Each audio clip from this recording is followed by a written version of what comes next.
બનાસકાંઠાનું પાલનપુર જ્યાં 2 ઇંચ વરસાદ વરસ્યો અને કેટલાય વિસ્તારો જળમગ્ન બની ગયા। પાલનપુર સિવિલ હોસ્પિટલમાં પાણી ભરાતા દર્દીઓ પરેશાન થઈ ગયા છે। સિવિલ હોસ્પિટલમાં આવતા દર્દીઓ, તેમના પરિવારજનો, ડોક્ટર્સ અને અન્ય સ્ટાફ પણ પાણી ભરાઈ જવાના કારણે પરેશાની ભોગવી રહ્યો છે।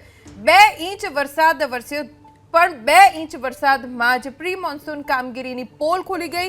હોસ્પિટલ હોય કે રસ્તા, જ્યાં પાણી ભરાઈ જવાના કારણે સ્થાનિકોને ખૂબ હાલાકી પડી રહી છે। આ દ્રશ્યો સિવિલ હોસ્પિટલની બહારના દ્રશ્યો છે, જ્યાં વરસાદના કારણે પાણી ભરાઈ ગયા અને હોસ્પિટલમાં પ્રવેશવાના ગેટથી લઈને છેક હોસ્પિટલના બારણા સુધી પાણી ભરાઈ ગયા છે। એટલે પ્રવેશતાની સાથે જ હોસ્પિટલના મકાનની અંદર ઘૂસો ત્યાં સુધી પાણી જ પાણી હોસ્પિટલના આવવા જવાના રસ્તા ઉપર જોવા મળી રહ્યું છે।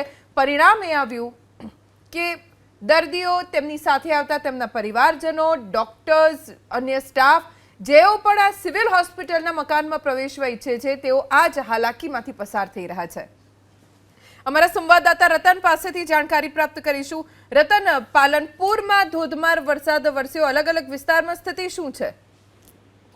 ચોક્કસથી જે પાલનપુરમાં ધોધમાર વરસાદ પડવાથી જે નીચાળી જગ્યા હતી ત્યાં પાણી ભરાયા હતા। કેટલીક સ્તરની અંદર 4 દુકાનમાં અંદર પાણી ભરાયા હતા। બધું દુકાનદારો મુશ્કેલી પડી હતી। મુખ્ય મથકની સિવિલ હોસ્પિટલ છે, જે લોકોને જે રાહદારીમાં રાહતમાં કામ કરવામાં આવતી હશે, લોકો દૂર દૂરથી દર્દીઓ ત્યાં આવતા હશે, બતાવવા આવતા હશે, એ લોકો સારવાર માટે આવતા હશે। ત્યાં બી વહેલી સવારે દાતાની અંદર બી કમર સુધી પાણી ભરાયેલા હતા જે સિવિલ હોસ્પિટલમાં। એના પછી પાલનપુરની બી સ્થિતિ એવી જોવા મળી છે અને પાલનપુરની સિવિલ હોસ્પિટલની અંદર પાણી ભરાયેલા હતા, તો લોકોને જે દર્દીઓને આવવા જવા માટે ભારે મુશ્કેલી પડતી હતી અને આખા જિલ્લાભરના લોકો દર્દીઓ અહીંયા પાલનપુર સારવાર લેવામાં આવતા હોય છે। અને આ જે વરસાદ પડવાથી 2 ઇંચથી વધુ પાલનપુરમાં વરસાદ પડ્યો, તેને લઈને સિવિલમાં પાણી ભરાયા હતા અને તે આવનારા જે લોકો જે સિવિલમાં જે દર્દીઓને જે અવર જવર કરે એમને બી ભારે મુશ્કેલીઓનો કરવાનો સામનો પડ્યો હતો।